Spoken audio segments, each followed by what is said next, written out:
On y va? Super. Erev Tov, d'abord, très heureux d'être à nouveau ici. Je commence à connaître un peu les lieux. Le thème qu'on a choisi de développer ce soir avec vous, c'est comment construire nos enfants dans un monde sans repères. C'est bien ça?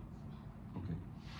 Donc déjà, ce titre-là, il semble poser une réalité qui serait celle d'un monde sans repères. On va essayer de voir si oui ou non cette assertion est vraie. Ça, c'est déjà le premier point. Et après, on va s'arrêter sur la notion donc de construire. Comment un enfant, ça se construit? Est-ce que ça se construit? Alors, en premier lieu, on va essayer de se rappeler, c'est quoi l'histoire d'un enfant? Ça commence par quoi? Un enfant arrive dans une histoire de couple. L'histoire du couple dans lequel il arrive va être le lieu dans lequel l'enfant va découvrir l'univers dans lequel il va vivre par la suite. Donc il a face à lui des adultes avec lesquels il va y avoir un attachement particulier. Tout d'abord, il y a cette femme qu'il a portée pendant 9 mois, et puis qui en tout cas aujourd'hui répond présente à tous ses besoins.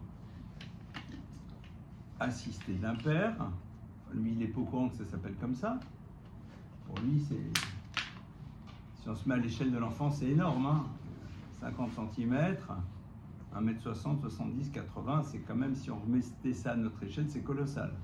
Il y a deux êtres qui sont quand même extrêmement grands, d'accord? C'est pas du tout comment l'enfant le perçoit, mais qui lui donnent ce dont il a besoin. C'est-à-dire il y a à la fois de la nourriture, et dès le moment où il y a une forme de difficulté, il les appelle à son secours, et ils sont tout de suite présents.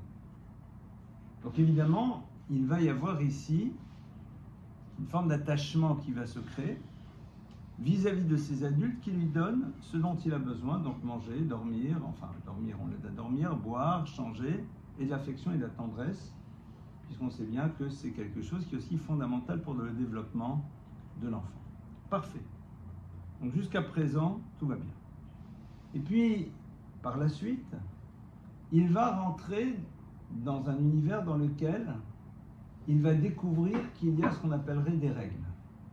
Alors lui-même ne sait pas que ça s'appelle des règles, mais il va faire le constat qu'à un moment, on peut lui imposer un certain nombre de choses, ou en tout état de cause, ne pas répondre comme il le désire à ses besoins. Premier moment difficile dans la vie d'un bébé, c'est de découvrir ce qui pour lui était du domaine de l'évidence ne l'est plus. Essayez d'imaginer, je prends des exemples, je prends des exemples un peu gros sabots. Vous avez grandi dans une maison dans laquelle, eh bien, je vais raconter une histoire vraie, non? C'est une histoire vraie qui a eu lieu, parce que toutes les histoires sont vraies, certaines ont lieu, d'autres n'ont pas eu lieu. Mais celle-là, elle est vraie, elle a eu lieu. C'est l'histoire d'un enfant qui est arrivé, il y a des Marocains ici? Oui? Alors il est arrivé du Maroc, mais l'histoire est vraie, en colo.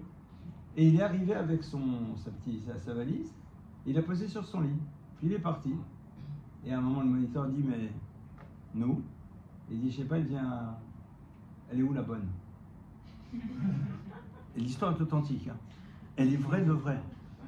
Mais l'enfant adorable, il est charmant, je suis sûr que c'est devenu un adulte exceptionnel avec une famille géniale. Mais s'il a grandi dans un monde dans lequel c'est la bonne qui tous les matins rangeait les habits, etc., pour lui c'est comme ça. Il n'y a rien de péjoratif. Il n'y a rien de péjoratif. Mais attendez, c'est autrement que ça se passe. Il découvre quelque chose qui ne fait pas partie de son monde et de son univers. Donc l'enfant, au fond, a grandi dans un univers A, et puis cet univers ne correspond plus. Donc c'est déjà ses premières difficultés. Et puis après, il va constater qu'on lui impose un certain nombre de règles auxquelles il va devoir se soumettre, qui sont essentiellement de ne pas faire tout ce qu'il désire comme il le veut. Bon, c'est là où en effet, il va rentrer dans un monde de repères. C'est quoi un repère? Un repère, c'est un point qui nous permet de savoir où on se situe par rapport à quelque chose. Donc là, il sait que quand papa dit ça, maman fait ça, ceci, alors ça veut dire ça, qu'il faut faire ceci, qu'il ne faut pas faire cela, etc. Donc il a des points d'accroche, des points de repère. Le premier point de repère, évidemment, de l'enfant sont les parents. La question est de savoir qu'est-ce qu'on a besoin de donner à l'enfant. La plupart du temps, on va constater que ce qu'on cherche à donner à l'enfant, c'est avant tout ce qui lui permettra de vivre de manière très classique, c'est-à-dire comment faire pour être dans une réalité physique au quotidien dans laquelle les choses se passent comme elles doivent se passer.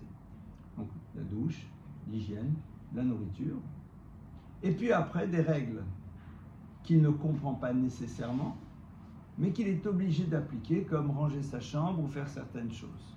On est d'accord? Tout l'enjeu qui est le nôtre, c'est de faire en telle sorte que ces points de repère, qui sont les différentes règles qu'on a mis en place, lui deviennent à un moment intelligibles, qu'il en comprenne l'intérêt, et donc qu'il se les approprie, c'est-à-dire qu'il soit capable de les faire vivre, même lorsqu'il n'y a plus de présence parentale.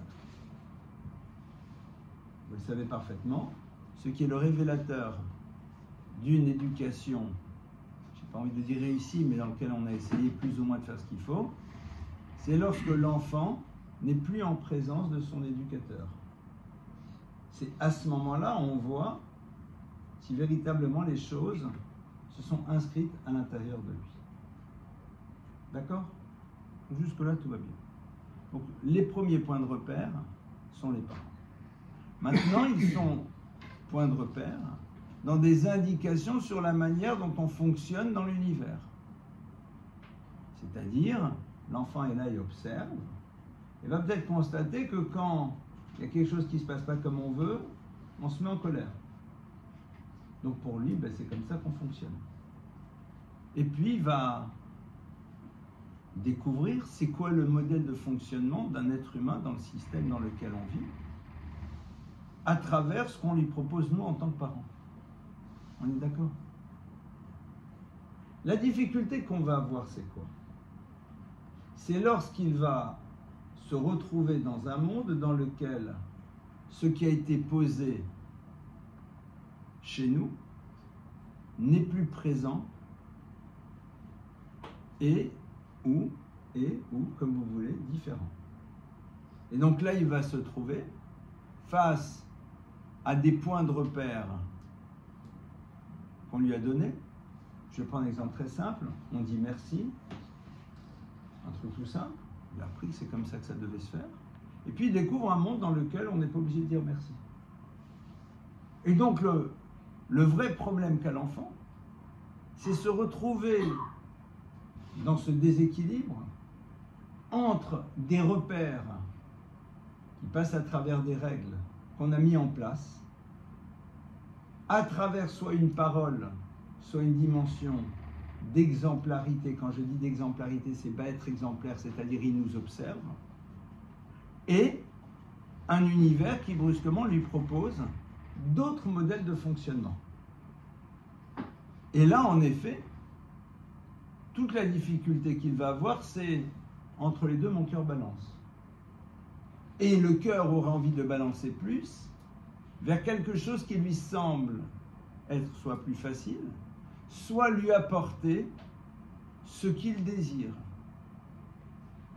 Un peu plus tard, un univers qui lui propose de s'opposer à ses parents à travers le fait qu'il suit maintenant d'autres règles.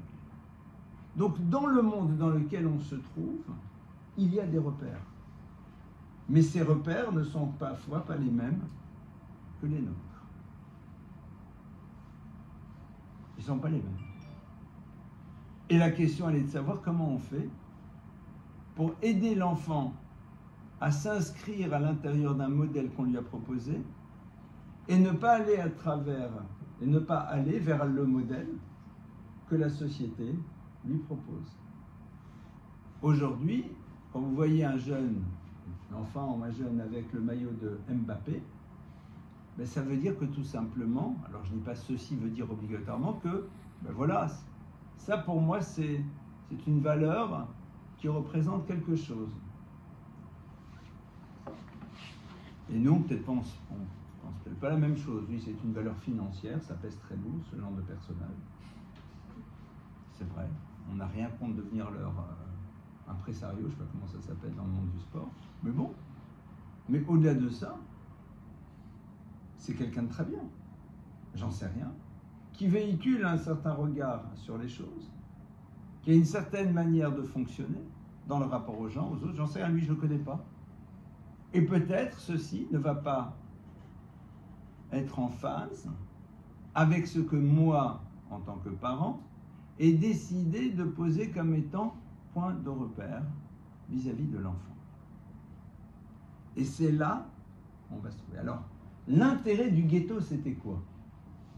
L'intérêt du ghetto, c'est que c'est un système fermé dans lequel les points de repère sont quasiment tous les mêmes et qui fait que l'enfant n'a pas cette problématique de confrontation à deux univers différents. C'est la raison pour laquelle, quand je dis là, je relativise, c'est sans doute une des raisons pour lesquelles, lorsque le ghetto s'est ouvert, on a une déperdition très importante de personnes qui y vivaient, parce que leur point de repère se confronte avec un autre système, qui évidemment est beaucoup plus plaisant, qui évidemment semble être beaucoup plus intéressant, et comme les points qu'on leur a transmis n'ont peut-être pas nécessairement été nourris de sens, et bien à partir de là, entre les deux, mon cœur balance, je vais choisir ce qui me semble être le plus agréable et sympathique par rapport à ce qu'on m'a proposé. Et c'est totalement entendable. Donc la question numéro 1, elle est la suivante. Est-ce qu'on va vivre en ghetto? Alors moi je suis pour, mais c'est pas possible. Mais ce qui est sûr, c'est qu'on va essayer de se ghettoiser. Surtout quand les enfants sont petits. Parce que vous ne pouvez pas les faire vivre en parallèle dans deux modèles. C'est trop complexe. C'est-à-dire qu'au début, ils ont besoin d'avoir des points de repère qui sont clairs. Que nous leur proposons sur les définitions que l'on a d'une relation humaine, de la vie, du sens, tout ce que vous voulez.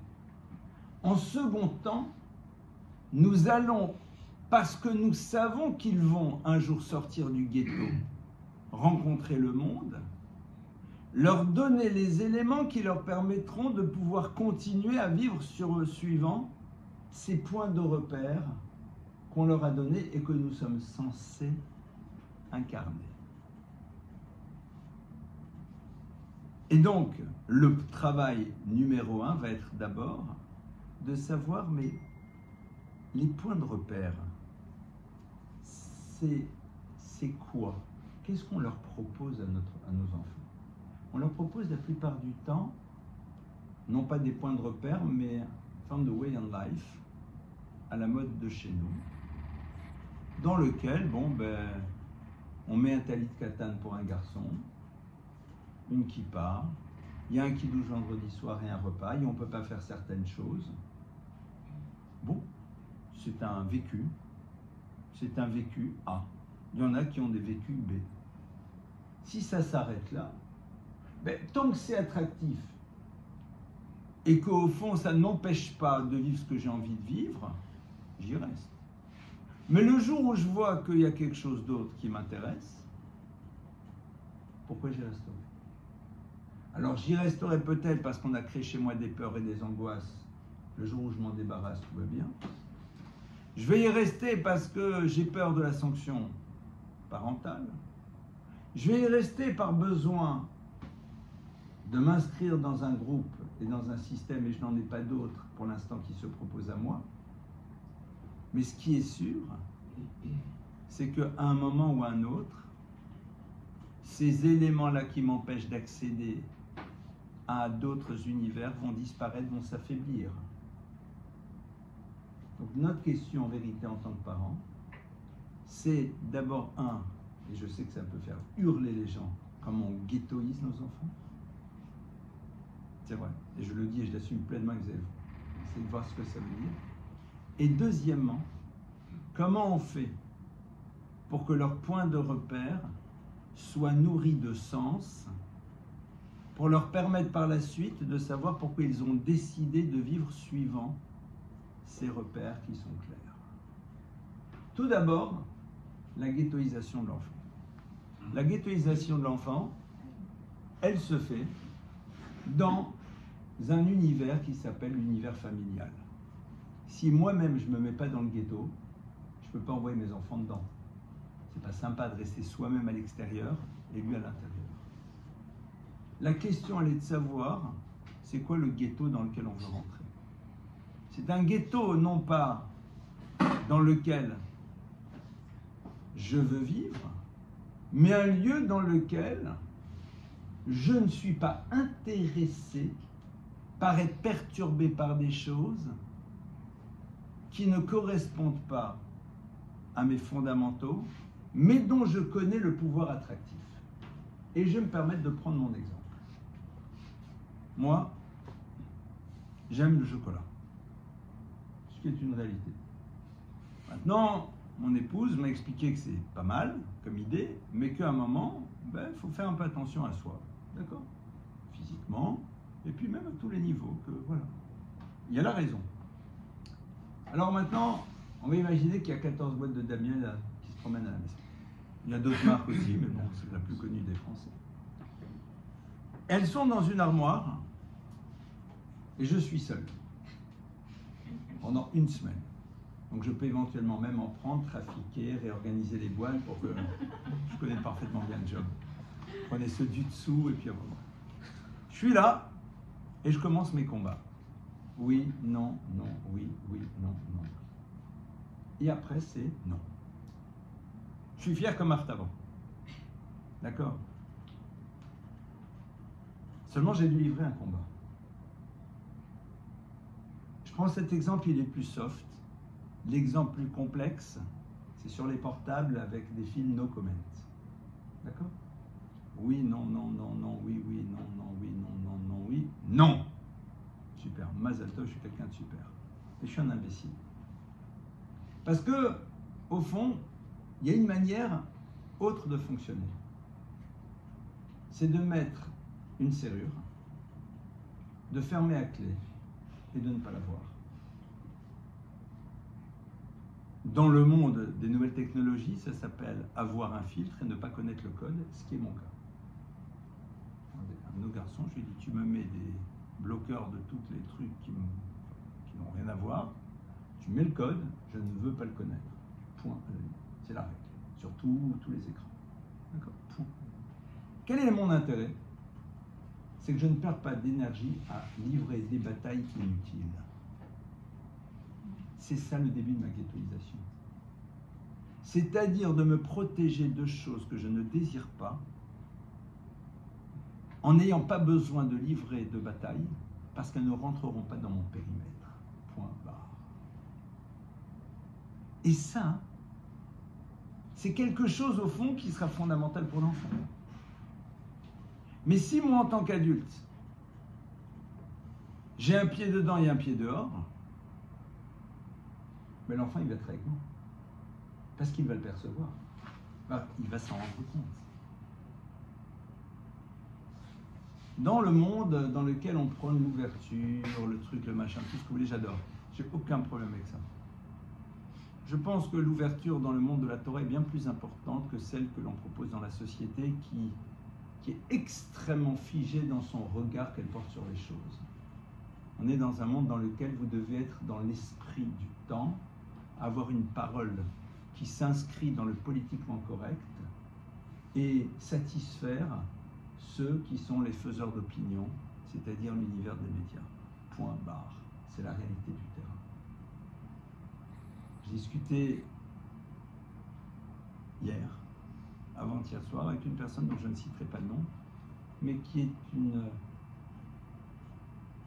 quelqu'un qui qui est très connu dans le monde de l'écriture, etc., qui a écrit. Et cette personne, en effet, disait, mais au fond, c'est curieux parce que, parlait un peu de Torah, elle dit, votre parole, alors que c'était, je parlais, mais c'est pas la mienne, c'est ce que j'ai reçu de mes maîtres, ce que j'essaye de retraduire avec mes mots, mais c'est une Torah reçue, et c'est pas de la fausse modestie, c'est bien mettre ça, d'accord? Elle dit, c'est marrant parce qu'on ne l'entend pas. J'ai dit, mais c'est normal. Parce que nous ne nous inscrivons pas dans ce que la société a défini comme étant ceux que l'on peut écouter. C'est clair, c'est la réalité. Donc à partir de là, qu'est-ce qui se passe?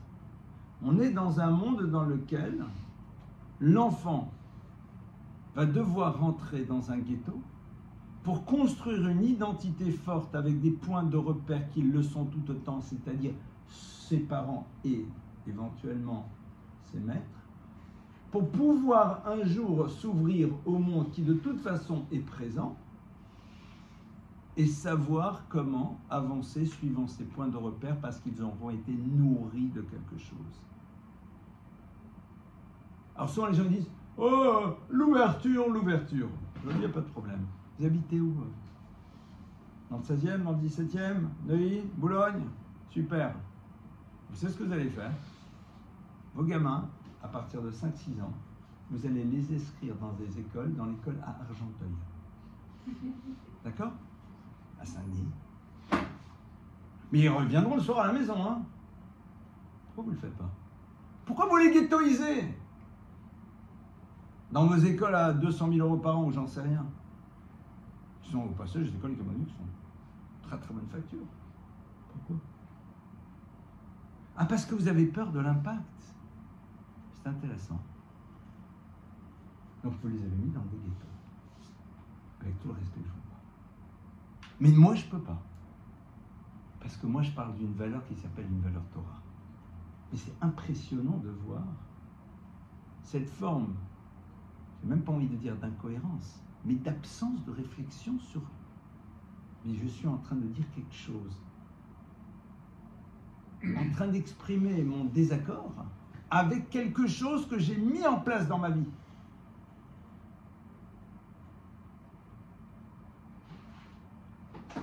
D'accord? Ça c'est le premier point. Ce point-là, il est fondamental et ça doit être une vraie remise en cause pour nos parents. C'est-à-dire quels sont les axes de fermeture que j'ai mis en place dans mon système familial et dans ma vie, parce qu'au fond, je ne vois pas l'intérêt que cette chose-là fasse partie de mon existence, même si je la rencontrerai un jour. Mais je n'ai pas envie de me battre pour oublier des images que je n'ai pas envie de voir, pour oublier des textes qui de toute façon ne m'apprendront rien, pour oublier des images et des chansons qui de toute façon sont souvent d'une niaiserie absolue. Je suis désolé, je ne connais pas le nom des dernières vedettes du rap. Je ne suis pas capable, dans une soirée, de chanter avec tout le monde toutes les chansons en anglais qui sont sûrement très belles, j'en sais rien. Et donc, je ne suis pas dans l'air du temps.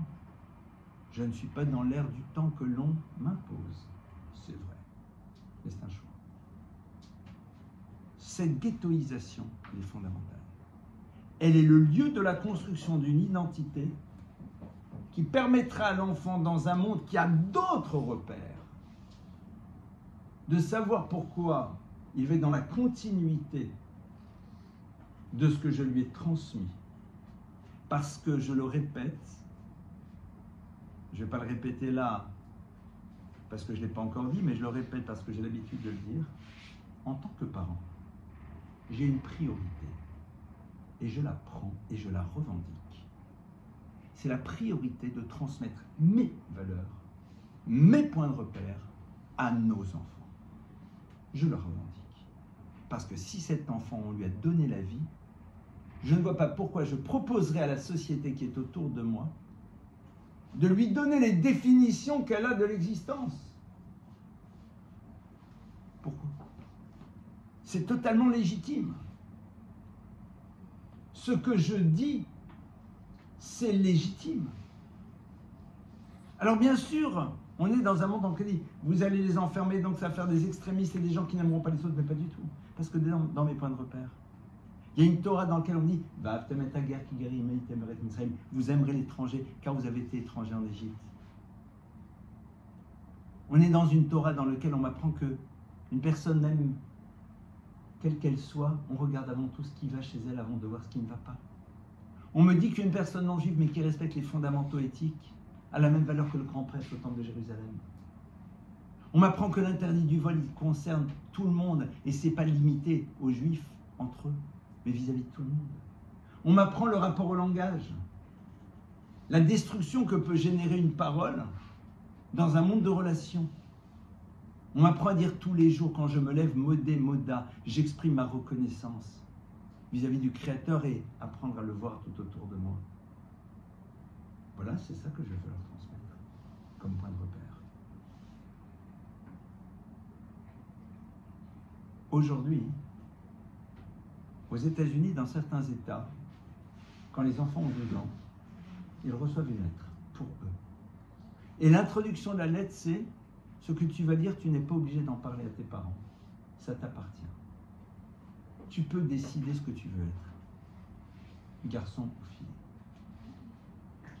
C'est la réalité du terrain. Ça va bientôt se passer en France, et quand en France vous insurgez contre cela, ben on vous saute à l'air. Et en Israël, quand on vous explique que celui qui fait Kiddush ne s'appelle pas nécessairement le papa du Shabbat, parce que c'est ce qui se passe actuellement sur le terrain, vous n'avez pas le droit de dire que vous avez une autre vision des choses. Ne l'oublions pas. La dictature d'une ultra-minorité au nom d'une idéologie qui n'est là que pour déconstruire, pour pouvoir mieux vivre la réponse à nos désirs, point barre. C'est ce dans quoi on est. Et c'est pas simple. Donc, il y a des repères, mais on n'a pas les mêmes. Il y a des repères, mais on n'en a pas les mêmes. Aujourd'hui, on a un mouvement, par exemple, qui est en train d'expliquer pourquoi une femme doit se sentir parfaitement à l'aise de ne pas avoir de désir d'enfant. Au nom de l'écologie, au nom de sa réalisation personnelle, au nom de ce que vous voulez. Viendra bientôt le moment dans lequel on se sentira coupable d'avoir donné la vie. Ça arrive tranquillement. Tranquillement. Ça va le faire. Déjà, on regarde avec un œil un peu suspicieux ces familles trop nombreuses qui, dans des lieux où la politique se mêle, font très très peur au niveau de ce qui va se jouer au niveau de la démographie d'un pays avec toutes les conséquences politiques. Mais ça, c'est encore un autre sujet dans lequel je ne rentrerai pas, mais qui est très clair. Et qui est là en train, au fond, de créer d'autres points de repère. La manière dont vous, en tant que parents, dont moi, en tant que parent aussi, vivons profondément ce désir de ghettoisation va être fondamental pour l'enfant. C'est-à-dire l'enfant doit voir que pas tout ne m'intéresse dans le monde dans lequel je suis et qu'il y a des choses qui n'ont pas à faire partie de mon existence parce que tout simplement, à un moment, j'ai le droit de décider. Sinon, pardonnez-moi, qu'est-ce qui définit le rapport que j'ai au monde et aux choses? Pourquoi vous ne regarderiez pas des courses hippiques en permanence? Pourquoi je ne regarderais pas des défilés de mode? Comment se créer? Je ne sais pas. Pourquoi pas? Parce qu'à un moment, j'ai décidé, c'est pas pour moi. Ça ne m'intéresse pas. Quoi, t'as pas envie de faire partie des 500 000 followers du bonhomme qui t'explique comment dans le potager on fait pousser du cresson? Non. Mais c'est fondamental! Pour d'autres, pas pour moi. Mais t'es fermé, tu ne sauras jamais comment on fait pousser le cresson? Non. Et donc? Quoi, tu ne seras pas au courant des derniers films qui te racontent des histoires complètement folles? Non. Donc tu ne pourras pas briller en société le soir en disant toi aussi la même chose que tout le monde le dit, mais avec tes mots et pensant que c'est toi qui l'as dit alors qu'on ne fait qu'être le haut-parleur des autres. Voilà. Je n'y serai pas. T'es pas intéressant. Possible. Et ça, il faut savoir pourquoi. Parce que les points de repère qui sont les nôtres nous amènent à aller vers des choses qui nous nourrissent bien plus. Et si un jour l'univers dans lequel je suis a des nourritures passionnantes à me proposer, mais je suis pour. Mais je veux d'abord me nourrir de ce qui m'était transmis. Quand Abraham plaide pour Sodome et Gomorrhe, Abraham est en train de nous donner une leçon formidable. Abraham est en train de dire, Dieu, je ne suis pas intéressé à ce que les références qui sont les miennes soient validées par l'échec des autres systèmes. Parce qu'au fond, si Sodome et Gomorrhe est détruit, ben on va dire, vous avez vu, hein, c'est Abraham qui a raison. Je ne valide pas mon système en invalidant les autres. Et au fond, c'est ici une réponse extraordinaire par tous ceux qui penseraient que dans le judaïsme, on invalide les autres. Je ne suis pas là pour crier à rose sur le bonnet. Je ne suis pas là pour dire c'est honteux, ça se fait pas, c'est pas bien. Je dis non. Je propose ce que j'ai à dire. Et après, si c'est quelque chose qui te parle, qui était nourri par un vécu, par beaucoup d'autres choses, à ce moment-là, l'enfant va voir d'autres définitions, d'autres repères, qu'on le veuille ou pas. Et quelque part, ok. Avec ce qu'il a et avec ce qu'on lui propose, il fera ses choix. Alors les psychanalystes, les lacaniens diraient que dans le mot repère, il y a le mot père. Comme dans le mot persévérance. Je peux être en accord avec cette lecture, dans le sens où là-dessus, la place du père, elle est fondamentale. Mais la place du père n'existe que dans la mesure où celle qui donne du poids au père est présente, c'est-à-dire la mère. Je vous rappelle une idée que vous connaissez sûrement, c'est que la mère en hébreu se dit M, c'était la racine du mot imun, emuna, foi, confiance. Et l'enfant, parce qu'il a confiance en sa mère, fera confiance à celui en qui sa mère fera confiance. Si on a envie que le père soit repère, c'est nous qui faisons de l'homme qui est à nos côtés le point de repère à travers le poids qu'on lui donne, à travers la confiance qu'on a vis-à-vis de lui, qu'évidemment doit se mériter et se construire. Ce n'est pas une signature automatique. Et là, en effet, qu'on le veuille ou pas, il y a ici une forme de complémentarité incroyable. C'est-à-dire que cette parole du Père pourra véritablement avoir du poids qu'à travers le regard que la mère porte sur lui. C'est-à-dire c'est la mère qui valide ou qui invalide. C'est d'ailleurs ce que le Zohar explique. Il y a marqué dans la construction du féminin, Vaïsgor kol basar tartena, que toute chair fut enfermée sous elle. Que le Zohar dit que tout dépendra de la femme. Toute l'humanité est enfermée sous elle. Le regard qu'elle porte, le positionnement qu'elle aura, va déterminer énormément de choses par la suite. À partir de là, on va maintenant quand même rentrer un petit peu dans ce que j'appellerais les réalités de terrain auxquelles on est confronté. Parce que les enfants, qu'on le veuille ou pas aujourd'hui, même si nous avons ghettoisé, sont confrontés. Alors, évidemment, pour qu'ils soient le moins confrontés possible, il faut au début que l'univers dans lequel ils se trouvent soit les plus nourrissants possibles, les plus accueillants, les plus chaleureux, pour laisser le moins de place possible au reste. Moi, si je fais, comme on dit chez nous les Ashkénazes, un kiff à la maison, je vois moins l'intérêt de sortir. C'est quoi un kiff? C'est je me sens bien.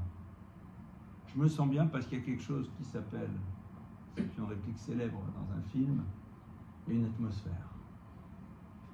Il y a une atmosphère. Et cette atmosphère-là, elle se crée. Je ne vais pas dire que le monde ne va pas être là attractif avec tout ça, mais déjà, il y a ce sentiment. Est-ce qu'on se pose la question dans un couple, comment on crée l'atmosphère? L'autre jour, une de nos filles m'a dit, elle est mariée, au Préchem, elle a déjà plusieurs enfants, elle m'a dit, tu vois papa, je réalise aujourd'hui, ô combien ceci, cela, était quelque chose au fond qui nous a beaucoup apporté. Des choses très banales, mais qui créent une atmosphère dans la famille. Des points de repère, des choses voilà, qui étaient là. Et là maintenant, elle réalise qu'au fond, ça a nourri. Alors, j'étais complètement à côté de la plaque pour plein de trucs, je vous rassure tout de suite. Mais il y a des choses qui existaient. Peut-être parce que je les ai vues, on les a vues chez nos parents respectifs, je ne sais pas.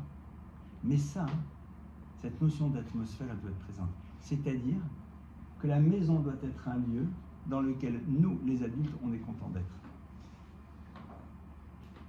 C'est-à-dire comment je fais pour être content d'être chez moi. Ça, c'est un truc qui est pas mal, sur lequel il faudrait réfléchir. Être content d'être chez soi, c'est parce que d'abord, il y a la présence d'un tiers qui nous nourrit. Donc ça veut dire qu'il faut se nourrir mutuellement. Être content d'être chez soi, c'est être content d'être dans la cabine du satellite qui est en train de créer quelque chose d'extraordinaire, c'est-à-dire le futur du peuple juif. Si vous retraduisez ça dans des termes marketing, ça va vous donner, êtes-vous heureux d'être impliqué dans un projet qui va valider une histoire et qui va créer une histoire incroyable? Ah ouais, bien sûr, ça s'appelle ta famille. Ça s'appelle ta famille. Le problème à nous, c'est qu'aujourd'hui, on ne le voit plus en tant que tel. On ne voit plus, moi je croise parfois des hommes ou des femmes, je suis en admiration, parce que je ressens que pour eux, c'est vraiment un bonheur. Alors un dur bonheur, parce que c'est la gestion de plein de choses, mais qui vivent profondément, mais tout ce que ça veut dire. Aujourd'hui, on parle souvent de personnalités célèbres, XY, mais elles ont grandi où? Je ne parle pas des célébrités Internet, hein, où là, il faut juste être capable de faire comme ça, et puis rabbin, pas rabbin, ce que vous voulez, dans tous les domaines, il faut juste savoir, bon communicant, après, c'est tout.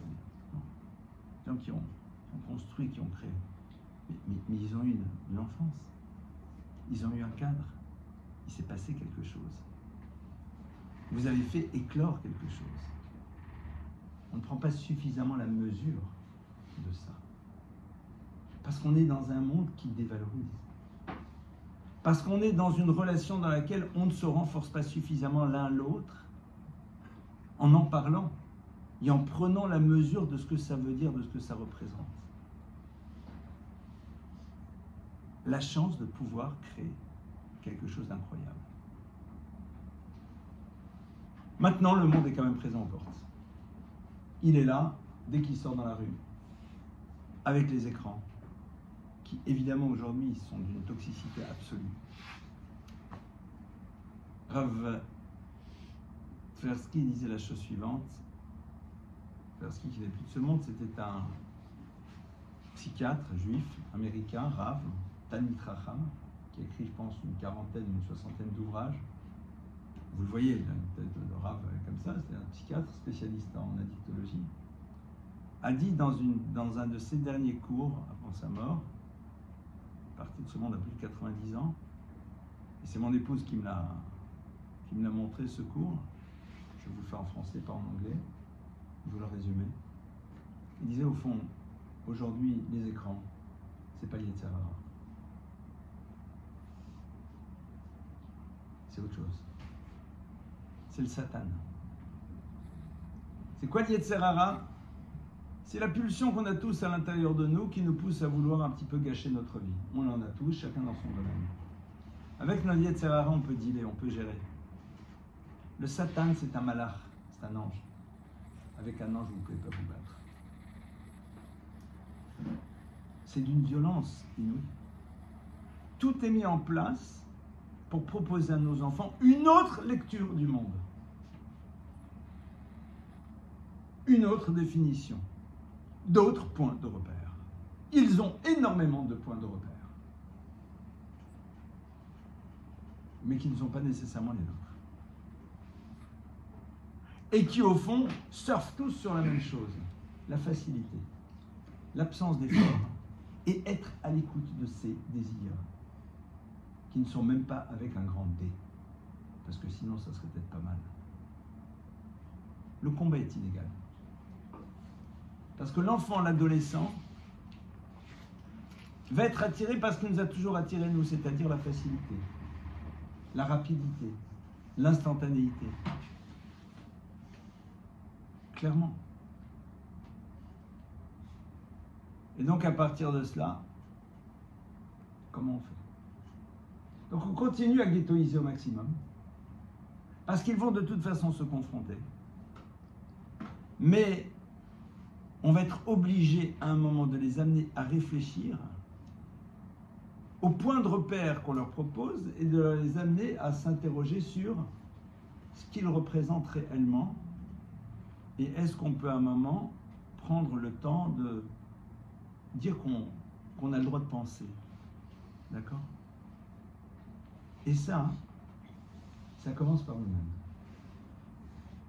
Ça commence par nous-mêmes, c'est-à-dire déjà nous, mais se dire, mais au fond, parce que les gens ils disent, ouais, mais c'est horrible, là, machin. Moi je leur dis pourquoi au fond. C'est pour ça qu'elle est heureuse comme ça, c'est quoi le problème? Discours que vont vous tenir beaucoup de jeunes. Il est heureux, il est content comme ça. C'est quoi le problème? Qu'est-ce que vous répondez? Rien.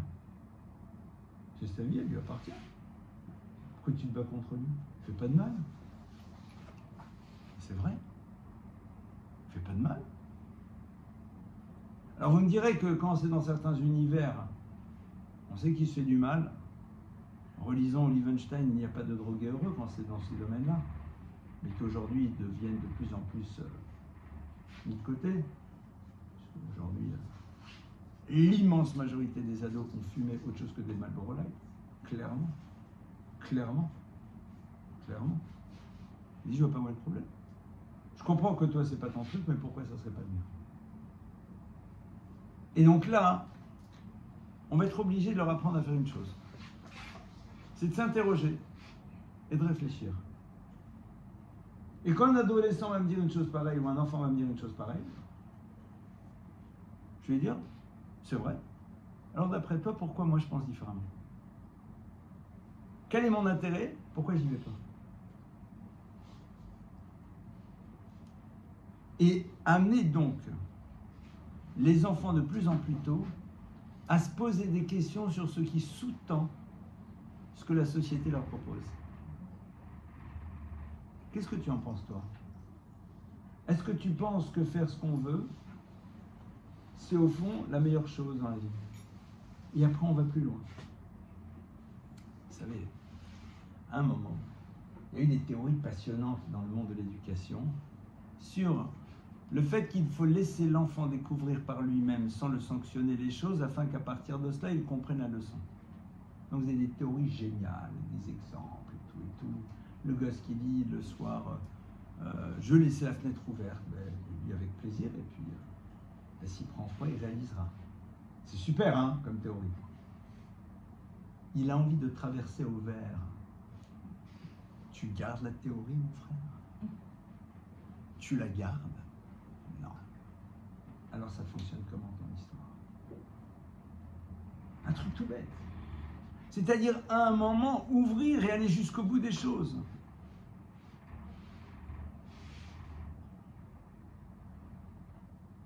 Et ça, on est obligé maintenant d'amener nos enfants à réfléchir. Mais si nous-mêmes, on est capable de prendre le temps de réfléchir. Et je suis désolé, mais j'arrive avec gros sabots et vous allez l'entendre au second degré. Il y a des règles que nous-mêmes ne respectons pas, chacun dans son univers. Interrogeons-nous, mais pourquoi nous? Moi, quand je vois des personnes qui ont décidé de ne pas faire Shabbat ou qui ne veulent pas mettre les téfilines, je ne suis pas le flic du bon Dieu. Je leur pose une question. Je leur dis, mais pourquoi nous? Pourquoi nous? Et s'ils me disent, parce que je n'y crois pas, je l'entends. Alors dans ce cas-là, pourquoi si tu n'y crois pas, malgré tout, tu fais telle et telle chose? L'exemple le plus extrême qui fait hurler les gens, c'est la personne qui se réclame d'un désir profond d'être sur la terre d'Israël, mais qui en même temps invalide complètement la Torah, qui est le lieu dans lequel on nous parle de la présence du peuple juif sur cette terre. Pourquoi nous? C'est intéressant de se poser la question.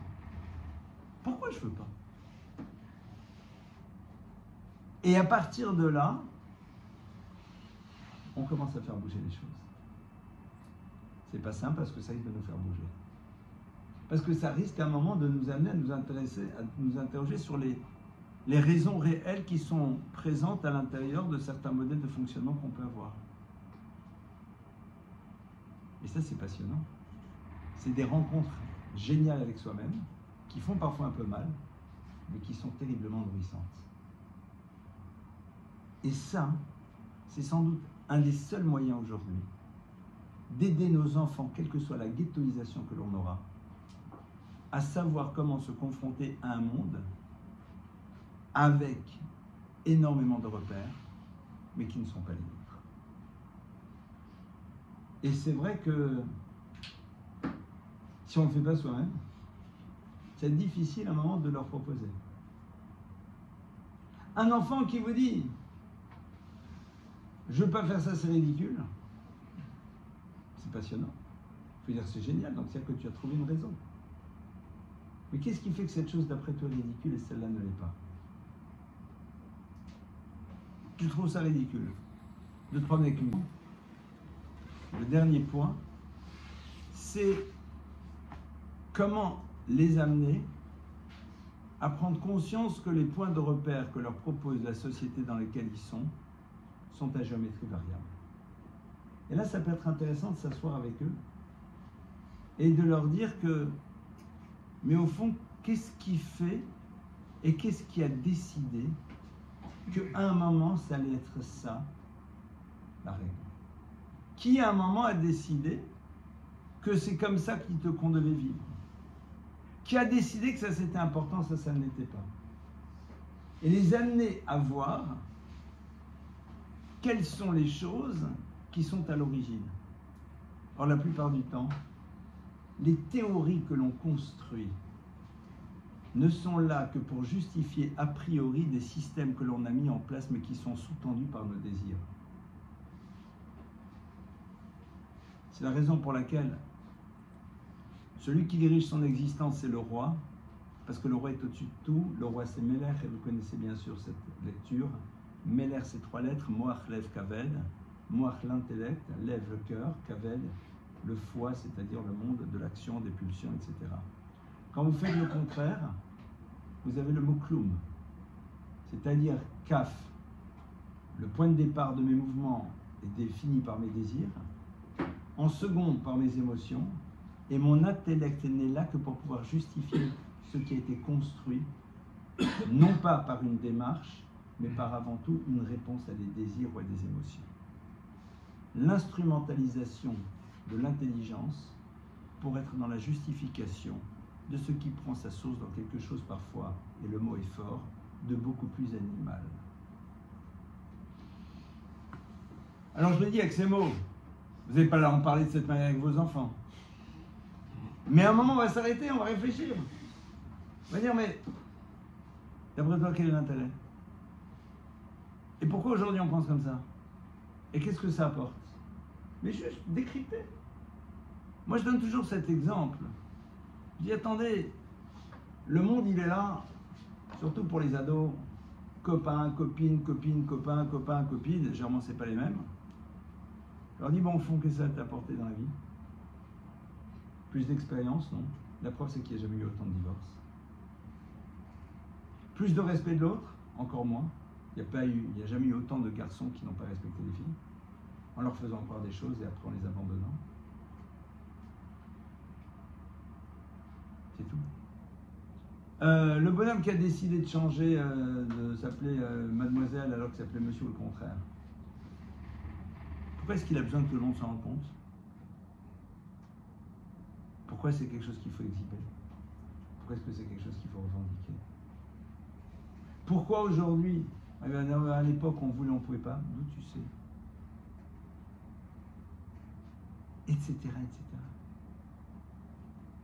Leur montrer que quand à un moment un système est fort, mais il amène les gens à prendre des directions. Le vegan, tous ces trucs-là. Voilà pourquoi. Et d'après toi, quelle est l'origine? Juste créer le questionnement, créer la réflexion. mais qu'on doit avoir nous aussi, dans notre propre vie, et qui nous amène à des conclusions qui vont nous permettre de nous inscrire de manière beaucoup plus sereine dans les choix que l'on a faits. Et évidemment, et c'est avec ce point-là que je vais essayer de conclure avant de passer à vos questions, leur faire découvrir la beauté de la référence autour de laquelle on a organisé notre vie. C'est-à-dire la puissance de la Torah, sa génialité absolue, sa profondeur, tout ce qu'elle couvre. Malheureusement, aujourd'hui, souvent dans les écoles, la Torah est enseignée comme les mathématiques. C'est une matière, avec des notes. C'est comme ça, pas partout. Mais l'enfant ne voit pas en elle quelque chose qui va le nourrir, mais voit en elle beaucoup plus une forme d'élément supplémentaire à inscrire dans son cursus dont il ne voit pas toujours en quoi ça va être intéressant par la suite. À quoi ça me servir. Évidemment, là-dessus, l'élément qui peut le nourrir, c'est la jubilation qu'il va percevoir ou qu'il va voir chez son père au moment où lui va à l'étude. Non pas parce qu'aller à l'étude, c'est quitter la maison, donc utiliser l'étude pour fuir mes responsabilités, mais parce que vraiment ça nourrit. Le plaisir qu'a sa mère d'avoir pris le temps d'être elle aussi dans l'étude. Un quart d'heure, une demi-heure. C'est ça, au fond, dont il a besoin de s'imprégner. Avant de lui permettre, de lui donner, pardonnez-moi, la possibilité de découvrir la génialité de la Torah. La génialité de la Torah, elle est incroyable. Quand on commence à l'ouvrir, quand on commence à l'étudier, quand on commence à voir sa construction hallucinante, c'est normal, c'est le plan du monde. Quand on voit comment il nous apprend à réfléchir et à penser le monde, c'est extraordinaire. Et ça, je recommande vraiment à tous les pères de faire ça, ou aux mères si elles peuvent. Le plus tôt possible, prenez un temps d'étude avec vos enfants. Mais qu'il ne soit pas ce qu'ils apprennent à l'école. Pour que l'étude soit d'abord le plaisir de la relation. Je me rappelle qu'un de nos garçons, c'est un peu fatigant pour moi, mais il me faisait lever à 5h30 le matin. Ah, lui, il était à l'aise. Je n'ai pas la même heure que moi. Ça n'a pas duré 10 ans. Mais ça crée une relation. Ça crée un lien. Et à réfléchir sur des trucs qu'on ne comprend pas toujours tous les deux. C'est pas grave. Il y a quelque chose qui se passe. La mère peut le faire, évidemment, c'est pas la revendication, c'est pas que le père. Et ça, c'est le genre de petites choses qui fait qu'à un moment, quand votre référence a été le support à ce qui vous nourrit en tant qu'enfant, c'est-à-dire une proximité unique avec le parent, cette référence, elle représente quelque chose. Parce qu'elle était le lieu du lien. Au-delà de ce qu'elle va m'apprendre, au-delà de ce qu'elle va me donner. Mais elle va presque devenir une forme de Madeleine de Proust. Ce livre me renvoie à ces moments d'intimité que j'ai pu avoir avec ma mère ou avec mon père, pendant 10 minutes, un quart d'heure, que sais-je. Et donc, ils ont une valeur au-delà de ce qu'ils vont m'apporter de manière purement intellectuelle. Et ça, c'est des choses qu'on peut construire, qui prennent évidemment du temps, mais pas du temps quantitatif, du temps qualitatif.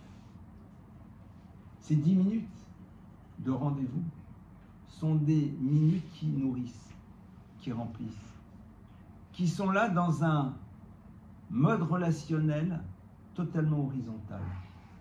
Parce que je suis le parent, tu es l'enfant, donc il y a une verticalité, mais je redonne une horizontalité parce que nous étudions ensemble. Je ne suis pas celui qui te fait réviser ce que tu as appris à l'école ou qui va t'interroger. Nous découvrons ensemble un texte de Maïmonide sur ce que vous voulez, sur ce que vous voulez. Et je suis intéressé de savoir quelles sont tes questions, comment tu comprends, ou moi je te pose des questions parce que je sais comment tu comprends. Comme ça, la référence, au-delà de ce qu'elle a à nous apporter, représente quelque chose. Et on ne peut pas faire abstraction de cette partie émotionnelle, de cette partie Madeleine de Proust, de ces moments qui s'organisaient autour d'eux. Et cette chose-là, donc, représente quelque chose pour l'enfant. Ce qui renforce encore plus sa relation à notre référence. Et l'enfant va découvrir qu'au fond, ce que nous lui proposons, nous, en tant que parents, prend sa source à l'intérieur de ça. Et que quelque part, il est la continuité d'une chaîne. Et qu'il y a quelque chose de tellement rassurant de savoir qu'il y a un amont et un aval. De savoir que j'occupe une place à l'intérieur d'une histoire. Que je n'ai pas besoin de m'exhiber pour avoir l'impression que j'ai une identité. Parce que mon identité, elle existe à travers le fait que je suis déjà. Juste le fait d'être. Parce que tu es celui qui lie un passé à un futur. Mais le lieu du lien, c'est ce qui réunit ce passé au futur, c'est-à-dire cette référence commune. Alors je le dis avec ces mots, mais quand l'enfant le perçoit, ça le nourrit, il est bien, il a envie, ça lui donne. Voilà quelques pistes de réflexion sur ce sujet. Et maintenant, évidemment, on va prendre quelques minutes pour vos questions qui peuvent être aussi, évidemment, éminemment techniques et pratiques, avec plaisir. À vous. Oui.